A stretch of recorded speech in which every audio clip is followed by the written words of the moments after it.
আমি অশান্তিতেও শান্তি খুঁজি, কারণ এই ভদ্র সমাজে আমার মতো অভদ্র মানুষের কোনো জায়গা নেই। আর যেখানে আপনার জায়গাই নেই সেখানে শান্তি খোঁজাটা বিলাসিতা।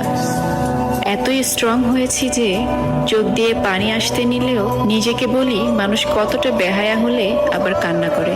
এর মানে কি জানেন, আমি নিজেকে সংশোধন করে ফেলেছি। এখন আর পৃথিবীর কেউ বা কোনো শক্তি পারবে না আমাকে ভাঙতে, কারণ আমি নিজের জন্য আর কিছুই চাই না, সব কিছু ছেড়ে দিয়েছি। এখন নিজেকে চিনি, ভুলে গেছি সেসব রাজ্য যেটা কখনোই আমার ছিল না। মাটি চাপা দিয়েছি নিজের সব শখ যেগুলো অন্য কেউ পূরণ করার কথা ছিল। এখন নিজের বলতে আমিই আছি, না কারো উপরে কোনো চাহিদা আছে, না পাওয়ার ইচ্ছা আছে কোনো পূর্ণতা। আলহামদুলিল্লাহ, তাই এখন আমি বেশ ভালো আছি। এই যে ভিডিও করছি, এই ভিডিও না হলেও আমি 100 বার দেখব, নিজেই দেখব, নিজেই হাসবো। এগুলোকে বলে নিজের সাথে সময় কাটানো। নিজের অ্যাক্টিভিটিসগুলো দেখি আর নিজেকে নিজে বলি আমি আসলেই একটা পাগল আছি।